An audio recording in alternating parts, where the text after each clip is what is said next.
जिनका धाम है। ऐसे रघुनंदन जी के चरणों में मेरा श्री राम है और उम्मीद करती हूँ कि आप सभी का यहाँ पर ज़रूर एक नमस्कार रहेगा श्री राम के लिए, उनके चरणों में एक सम्मान रहेगा। और साथ ही देखिए, आज के हम इस कार्यक्रम में उन तमाम चीज़ों को याद करेंगे जो संघर्ष राम मंदिर का रहा है। हम याद करेंगे किस तरीके से राम मंदिर का प्राण प्रतिष्ठा का एक माइलस्टोन जो अयोध्या ने और आप लोगों के जो यहाँ पर संघर्ष रहे हैं उन्होंने स्थापित किया।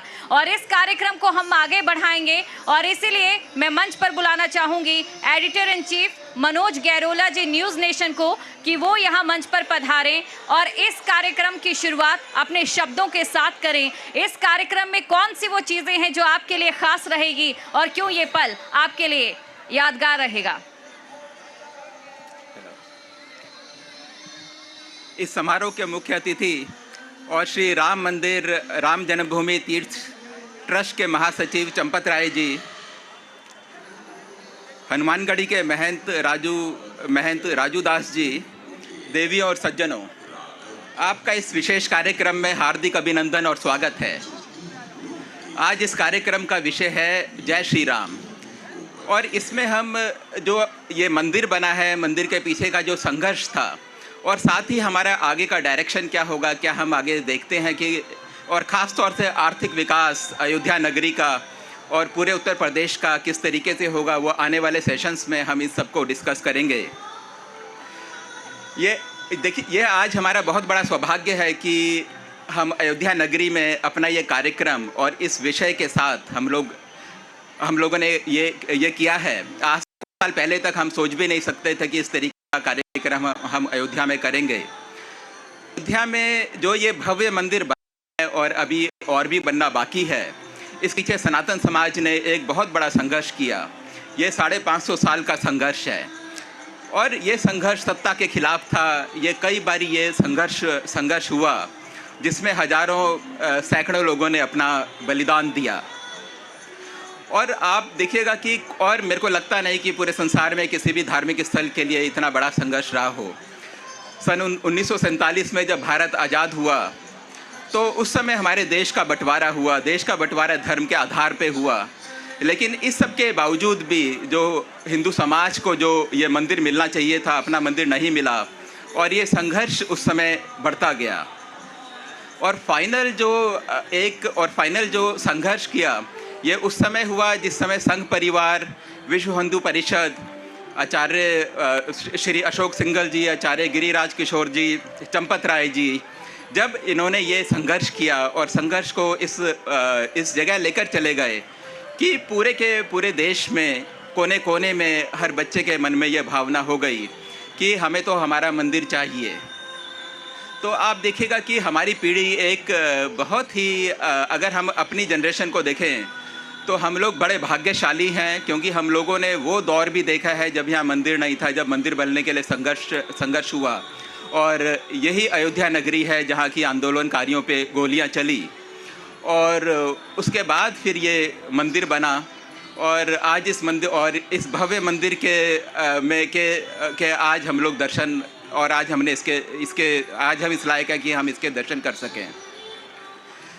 जिस समय अशोक सिंघल जी ने इसके लिए आंदोलन शुरू करा तो पहले दिन से ही चंपत राय जी ने एक अहम भूमिका इस आंदोलन में निभाई।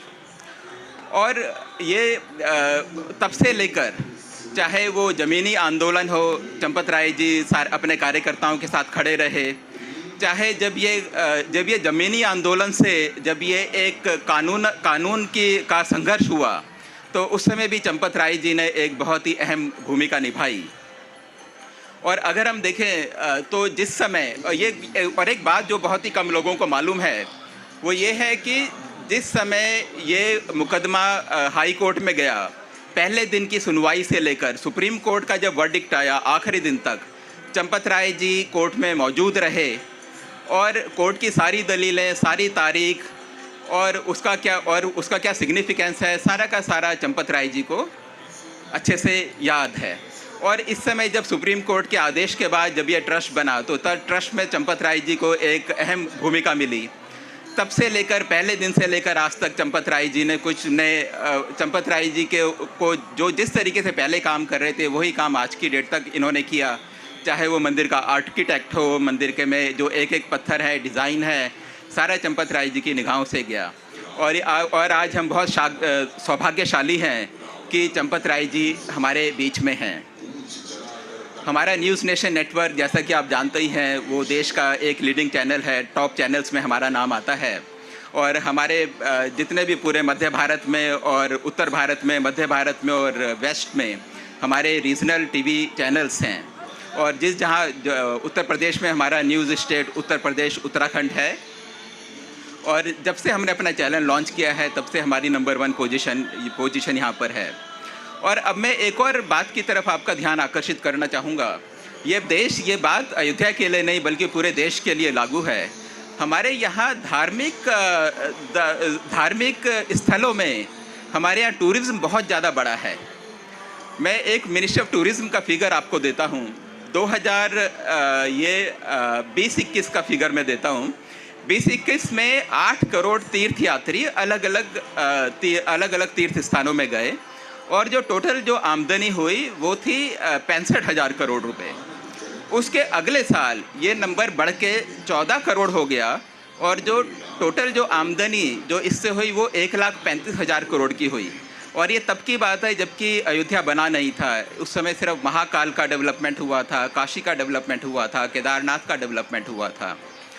तो आप ये देखिएगा कि जो अयोध्या जो इतने संघर्ष के बाद बना है, तो अयोध्या का जो डेवलपमेंट है, भगवान राम की जो कृपा है, वो संसार के सब तबके के लोगों तक पहुंचेगी और एक आर्थिक महत्व उसका बहुत ज़्यादा है। चाहे वो जो गरीब से गरीब आदमी है उसके भी घर में खुशियां आएंगी। और इसके साथ ही मैं आप सबका एक बार फिर धन्यवाद करता हूं। आपका इस कार्यक्रम में शामिल होने के लिए बहुत बहुत धन्यवाद। बहुत बहुत शुक्रिया मनोज गैरोला सर। आपने जिस तरीके से अपने शब्दों से इस कार्यक्रम का महत्व बताया और बताया किस तरीके से वो संघर्ष हुआ था और उस संघर्ष की नींव जो रखी गई, आज हमें राम मंदिर का ये सौभाग्य प्राप्त हुआ है। और इसीलिए मेरे साथ एक बार फिर से बोलिए जोर से, जय श्री राम। तो चलिए इस कार्यक्रम को हम आगे बढ़ाते हैं और मैं मंच पर एक बार फिर से मनोज गैरोला सर आपको बुलाना चाहूंगी और आप ही के साथ में यहाँ पर बुलाना चाहूंगी श्री चंपत राय जी को, जो यहाँ पर आए हैं, पधारे हैं और जिनके संघर्ष की वजह से हमारे राम मंदिर का ये सपना पूरा हुआ है। चंपत राय जी, आपसे अनुरोध करूंगी मंच पर आइए और साथ ही आपके शब्दों को सुनने के लिए बहुत लोग यहाँ पर पहुँचे हैं जो बेकरार हैं, ये जानना चाहते हैं किस तरीके से आपने समाज को एक दिशा दी और राम मंदिर के लिए जो संघर्ष आपका किया, आपके शब्दों में एक बार दर्शकों के साथ।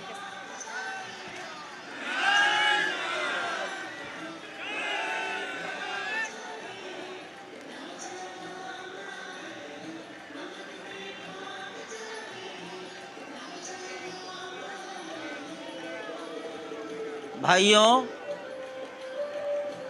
श्रद्धेय माता बहनों और महंत राजूदास जी महाराज, आप सबको मेरा प्रणाम स्वीकार हो।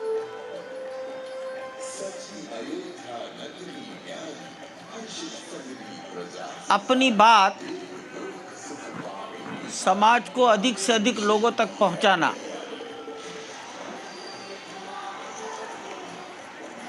इसी का नाम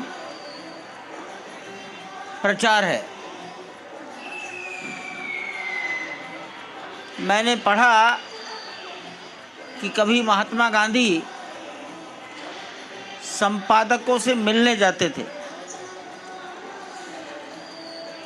अपनी बात उन्हें समझाने की कोशिश करते थे। उनकी बात सुनकर संपादक अपने लेख लिखते थे और इस प्रकार गांधी जी अपनी बात दूसरों को समझाकर आगे बढ़े। धीरे धीरे महात्मा गांधी जी खुद ही एक अखबार निकालने लगे।